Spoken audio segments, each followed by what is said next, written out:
The planning performance domain addresses activities and functions associated with the initial, ongoing, and evolving organization and coordination necessary for delivering project deliverables and outcomes. What are the desired outcomes here, Mr. Izgi? Mr. Tekir, effective execution of this performance domain results in the many desired outcomes, such as the project progresses in an organized, coordinated, and deliberate manner.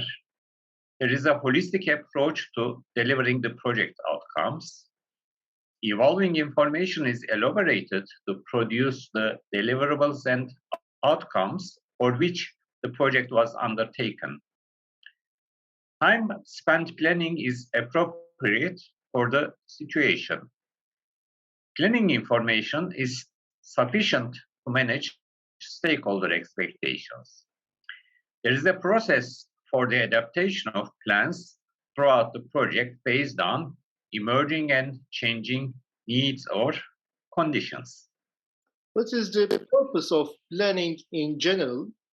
The purpose of planning is to proactively develop an approach to create the project deliverables. The project deliverables drive the outcomes the project was undertaken to achieve. High-level planning may begin prior to project authorization. The project team progressively elaborates initial project documents, such as a vision statement, project charter, business case, or similar documents to identify or define a coordinated path to achieve the desired outcomes. How much should the project team spend for planning? The amount of time spent planning, both upfront and throughout the project, should be determined by the circumstances. It is inefficient to spend more time planning than is needed. Therefore, the information gained from planning should be sufficient to move forward in an appropriate manner, but not more detailed than necessary. Project teams use planning artifacts to confirm stakeholder expectations and provide stakeholders with the information they need to make decisions, take action, and maintain alignment between the project and stakeholders. Because each project is unique, the amount, timing, and frequency of planning varies. What are the variables that influence how project planning is conducted? They are the development approach, the project deliverables, the organizational requirements, the market conditions, and legal or regulatory restrictions. Okay, let's come to the topic of delivery. Planning begins with understanding the business case, stakeholder requirements, product and project scope. Can you give us information about the product and project scope, please? Product scope is the features and functions that characterize a product, service, or result. Project scope is the work performed to deliver a product, service, or result with the specified features and functions. One approach is predictive planning.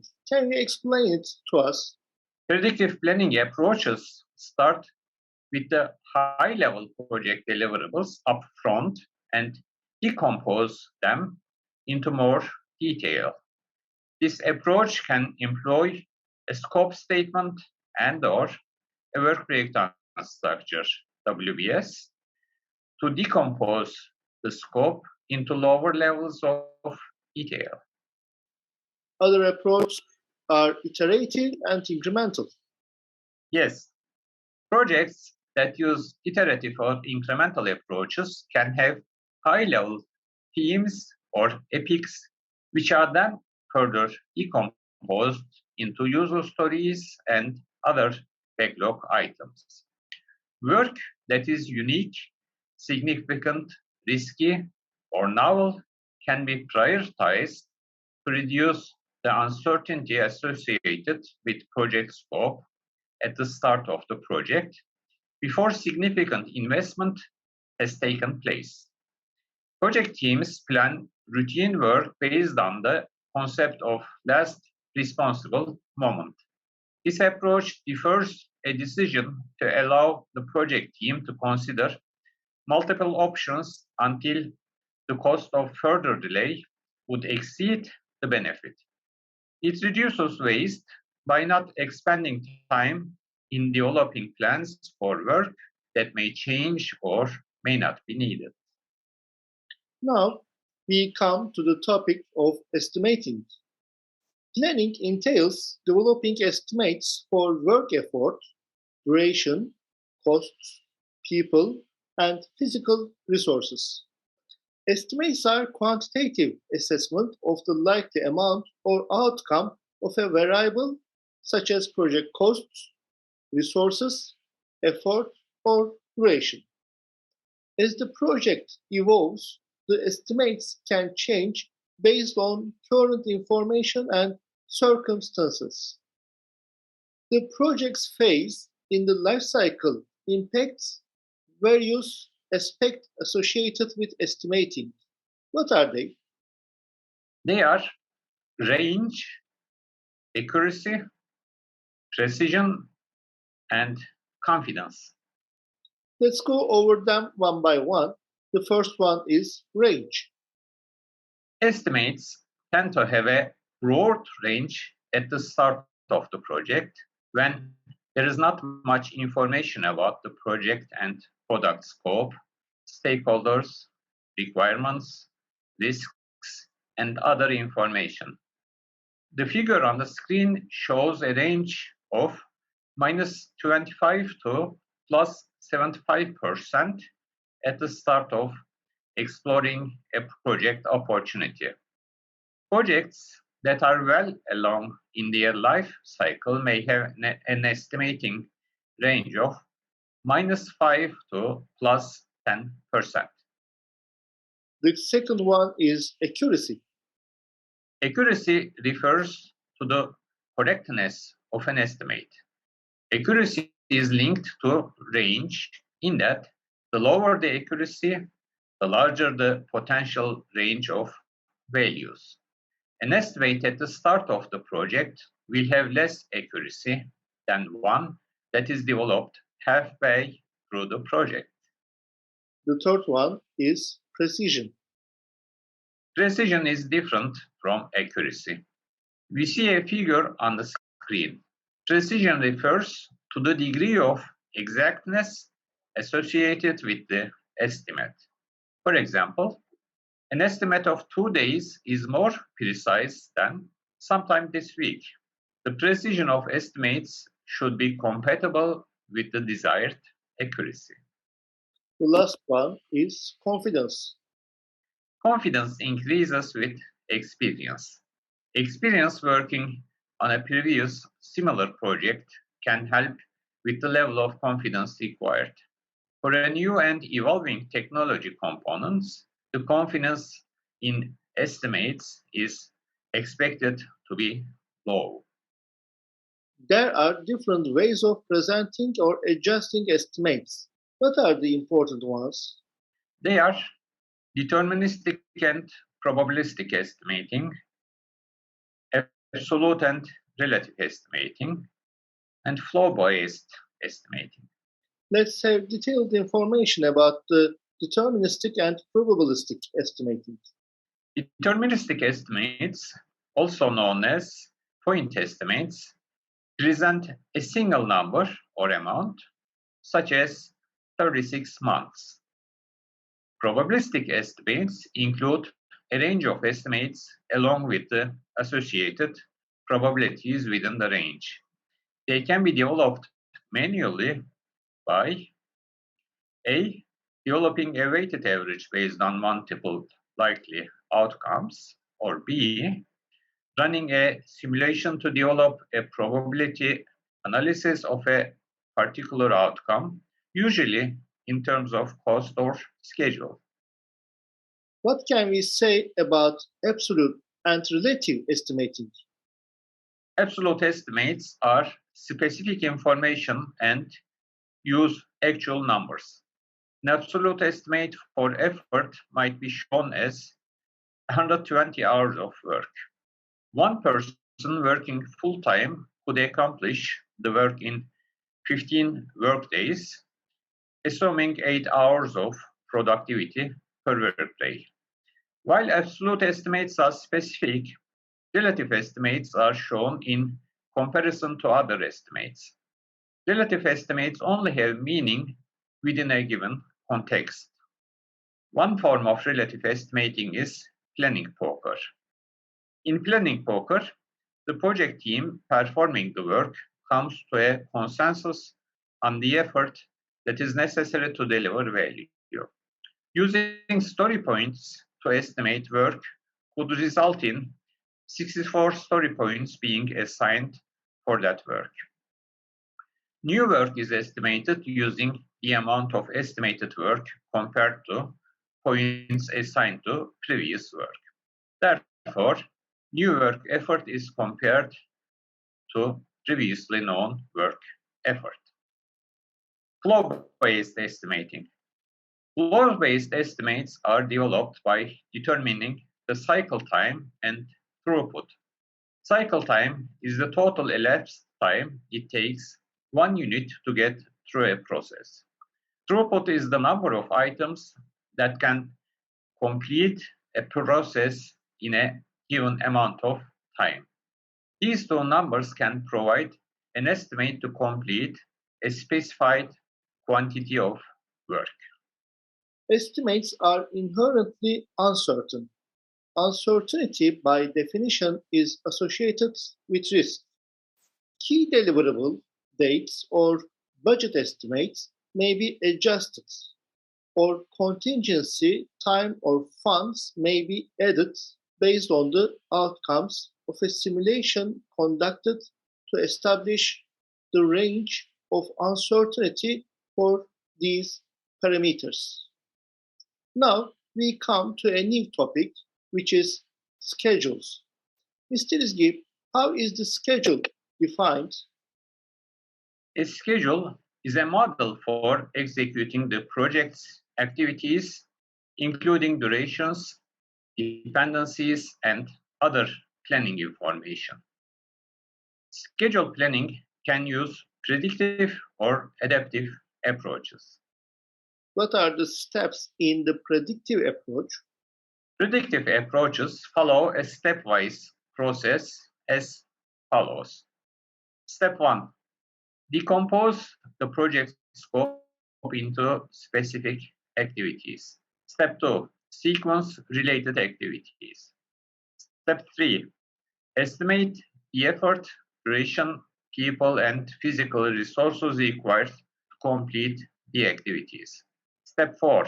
Allocate people and resources to the activities based on availability. Step 5. Adjust the sequence, estimates, and resources until an agreed upon schedule is achieved. What if the schedule developed does not meet the initial desired end dates? If the schedule model does not meet the initial desired end date, schedule compression methods are applied. Crashing is a schedule compression method that seeks to shorten the duration of the least incremental cost. Crashing can include adding people to activities, working overtime, or paying to expedite deliverables. Fast tracking is a schedule compression method in which activities or tasks that are normally done in sequence are performed in parallel, at least for a portion of their duration. Fast tracking often entails applying leads along a network path. Leads and lags are time adjustments. A lead is where the work of a successor activity is accelerated, such as starting a successor activity before the predecessor has finished. A lag is a delay of a successor activity. We talked about time adjustments. Now let's talk about dependencies. There are 4 types of dependencies: mandatory, discretionary, external, and internal. Let's go over them in detail. Mandatory dependency. A relationship that is contractually required or inherent in the nature of the work. This type of dependency usually cannot be modified. Discretionary dependency. A relationship that is based on best practices or project preferences. This type of dependency may be modifiable. External dependency. A relationship between project activities and non-project activities. This type of dependency usually cannot be modified. Internal dependency. A relationship between one or more project activities. This type of dependency may be modifiable. Now we are going to cover adaptive scheduling. Yes, adaptive schedule planning uses incremental planning.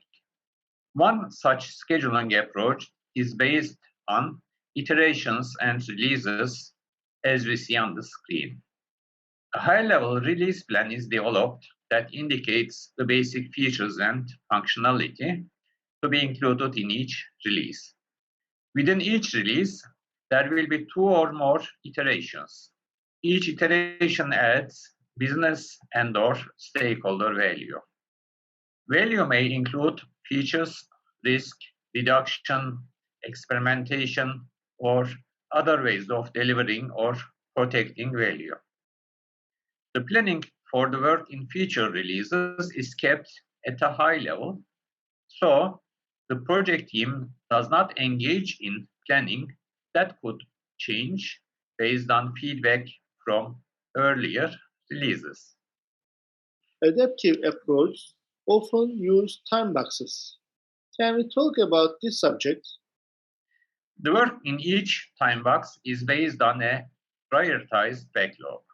The project team determines the amount of work they can do in each time box, estimates the work, and self-manages to accomplish the work.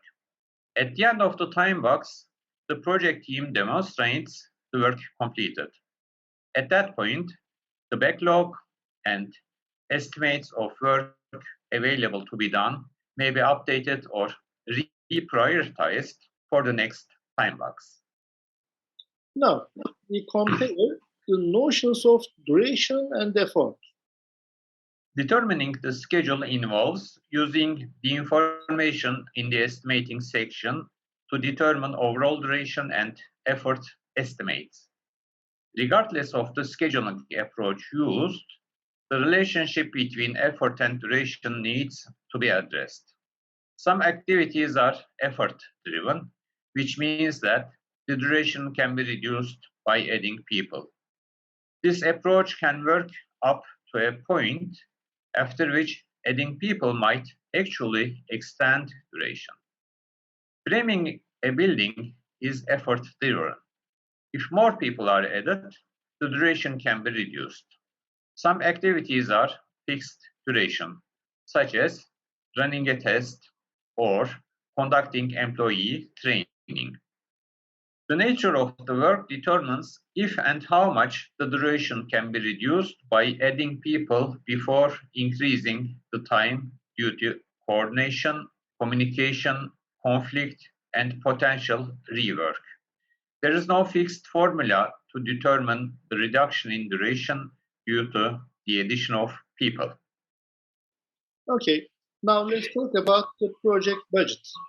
The project budget evolves from the agreed estimates for the project. Cost estimates are aggregated to develop the cost baseline. The cost baseline is allocated across the project schedule to reflect when the costs will be incurred. This practice allows project managers to balance the funds approved in a specific budget period with the scheduled work.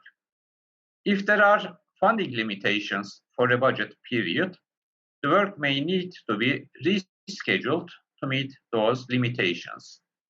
The project budget should include contingency reserve funds to allow for uncertainty. Contingency reserves are set aside to implement a risk response or to respond to risk events should they occur.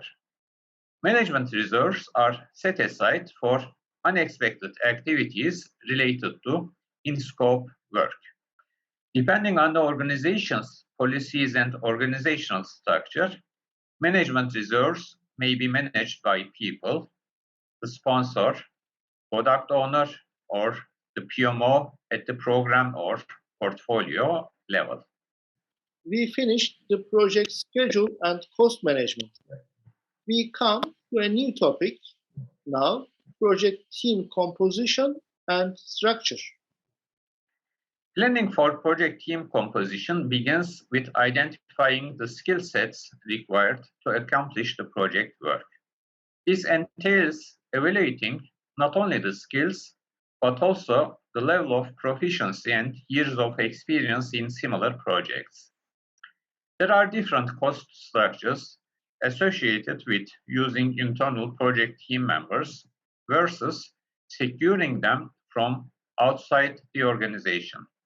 The benefit that outside skills bring to the project are weighed against the cost that will be incurred. When planning for the project team, the project manager considers the ability and necessity for the project team to work in the same location. Small project teams that can work in the same room are able to take advantage of osmotic communication and can solve problems as they arise. Some project teams are physically dispersed. Project team members may be in different cities, time zones, or countries. On projects where project team members work virtually, more time is spent connecting people through technology. Okay, let's talk about communication now. Communication planning overlaps with stakeholder identification, analysis, prioritization, and engagement. Communication is the most important factor in engaging with stakeholders effectively. Planning communication for the project entails considering the following. Who needs information? What information does each stakeholder need? Why should the information be shared with stakeholders? What is the best way to provide information? When and how often is information needed? Who has the information needed? There may be different categories of information, such as internal and external, sensitive and public, or general or detailed. Analyzing the stakeholders' information needs and categories of information provides the foundation for establishing the communications processes and plans for the project. Can you tell us something about physical resources, Mr. İzgi? Physical resources apply to any resource that is not a person. It can include materials, equipment, software, testing environments, licenses, and so forth. Planning for physical resources entails estimating as well as supply chain, logistics, and management. Projects with significant physical resources, such as engineering and construction projects, will need to plan for procurement activities to acquire the resources. This may be as simple as utilizing a basic ordering agreement or as complicated as managing, coordinating, and integrating several large procurement activities. Planning for physical resources includes taking into account lead time for delivery, movement, storage, and disposition of materials, as well as means to track material inventory from arrival on site to delivery of an integrated product. Project teams whose projects require significant physical materials think and plan strategically from order to delivery to usage. This can include evaluation of bulk ordering versus cost of storage, global logistics, sustainability, and integrated management of physical assets with the rest of the project. All these are related to the procurement activities, aren't they? Yes, they are. Procurements can happen at any time during a project. However, upfront planning helps to set expectations that ensure the procurement process is performed smoothly. Once the high-level scope is known, project teams conduct a make or buy analysis. This includes identifying those deliverables and services that will be developed in-house and those that will be purchased from external sources. This information impacts the project team and the schedule. Contracting professionals need advanced information on the type of goods needed, when they will be needed, and any technical specifications required for the procured goods and services. Another topic is change. There will be changes throughout the project. Some changes are a result of a risk event occurring or a project environment change. Some are based on developing a deeper understanding of requirements, and others are due to customer requests or other reasons. Therefore, project teams should prepare a process for adapting plans throughout the project. This may take the form of a change control process, reprioritizing the backlog, or rebaselining the project. Projects that have a contractual element may need to follow a defined process for contract changes. In addition, we will also consider metrics. There's a natural linkage between planning, delivering, and measuring work. That linkage is metrics.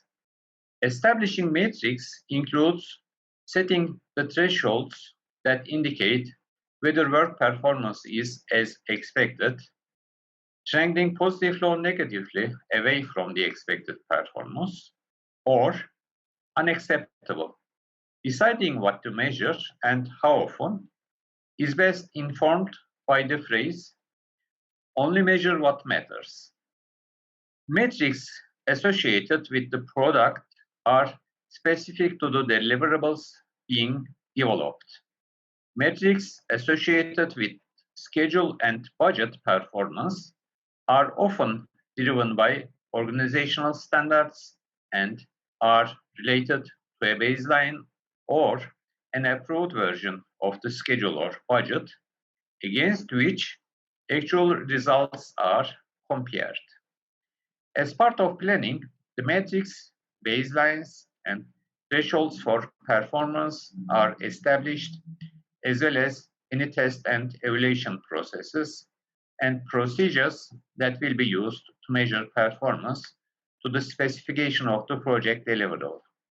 The metrics, baselines, and tests are used as the basis to evaluate variance of actual performance as part of the measurement performance domain. And our last topic is alignments. Yes, planning activities and artifacts need to remain integrated throughout the project. This means that planning for the performance in terms of scope and quality requirements aligns with delivery commitments, allocated funds, type and availability of resources, the uncertainty inherent in the project, and stakeholder needs. Project teams can require additional planning artifacts depending on the type of project. For example, logistics plans will need to integrate with material and delivery needs. Testing plans will need to align with quality and delivery needs, and so forth. Work on one project often occurs in parallel with other projects in a program or a release. The timing of the work of a single project should align with the needs of the work on related projects and the operations work of the organization. Large projects may combine the planning artifacts into an integrated project management plan.